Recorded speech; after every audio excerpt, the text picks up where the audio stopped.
대선에서 패배한 국민의힘이 그제 TK 3선의 송원석 의원을 새 원내대표로 선출하고 당 쇄신에 들어갔습니다. 이런 가운데 안철수 의원이 당 지지율 추락으로 위기를 맞고 있다며 강도 높은 개혁을 촉구하고 있는데요. 민심 회복과 소통을 위해 민생 투어 첫 일정으로 대구를 찾은 안 의원과 함께 얘기 나눠보겠습니다. 의원님 안녕하세요. 네, 안녕하십니까? 네, 대선 뒤 첫 민생 투어로 또 대구를 찾으셨는데요. 보름 정도 되셨죠? 예, 그렇습니다. 어떤 의미로 보면 될까요? 저희를 지지해 달라고 호소를 했는데 지금 대선이 2주나 지났지 않습니까?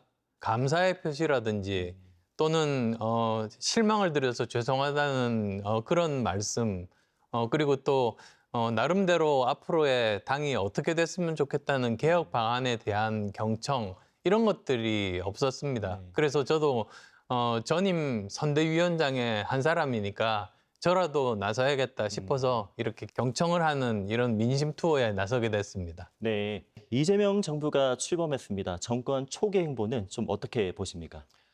우리나라를 어떻게 하면 이제 경제 성장하고 발전시킬 것인지 사실 그렇게 가야 되는데 여전히 지금 보면 나오는 것이 뭐 기본 사회라는 그 용어에 걸맞는 행보를 보이고 있는 거죠. 그러니까 돈을 그냥 나눠주자는 겁니다. 그래서 그런 부분들에 대해서 굉장히 걱정이 많이 됩니다. 그리고 또 외교 정책 같은 부분도 자칫 친중, 친북으로 가게 되면 여러 가지로 그 미국과 이렇게 문제가 많아지고 미국도 우리를 신뢰하지 못하게 되죠. 그게 우리나라에 굉장히 큰 안보 위기로 돌아올 수 있다. 이런 점을 말씀드리고 싶고요. 삼선의 송원석 의원이 새 원내대표로 선출이 됐는데요. 당 쇄신 방향은 좀 어떻게 보십니까? 우선은 우리 당이 맨 먼저 해야 될 일이 국민께 제대로 사과드리는 겁니다. 그리고 또 감사의 표시도 물론 같이 해야 되고요. 그다음 두 번째로 해야 될 일이 그 지난 대선을 돌이켜보고 제대로 분석을 해서 우리가 왜 패배했는지 거기에 대해서 제대로 조사를 하는 거죠. 이어지는 얘기인데요. 보여주기식 혁신은 안 된다 말씀하셨잖아요. 예. 좀 구상하신 개혁이나 혁신 방안은 있으실까요? 첫 번째가 법치주의. 보수야말로 정말 헌법, 법률 제대로 지켜야 되지 않습니까? 두 번째로는 정말 유능한 정책 정당. 우리가 유능함을 가지고 있었는데 지금 어느새 많이 잃어버렸습니다. 그래서 이걸 다시 복구하는 일이 정말 시급하고요.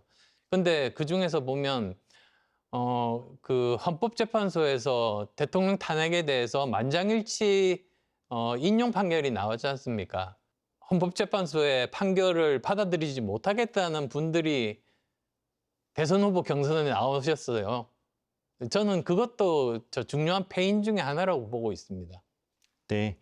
지금 이제 조기 전당대회에 대한 공감대가 형성이 됐고요. 또 역시 당대표 후보로 거론되고 계신데 많은 분들이 좀 출마 여부에 대해서 궁금해 하시거든요. 예. 지금은 저는 생각해 본 적도 없고 지금 생각할 때도 아니라는 그런 의견을 말씀드리고 싶습니다. 검토해 본 결과 여의치 않으면 비대위로 다시 갈 수도 있는 그런 상황이거든요. 그러니까 지금은 오히려 정말 기본에 충실하게 사과하고 성찰하고 이 지난 대선을요. 그 다음에 또 우리가 혁신하고 이런 노력들을 할 때다. 저는 그렇게 말씀드립니다. 네. 말씀 여기까지 듣겠습니다. 의원님, 감사합니다. 예, 감사합니다.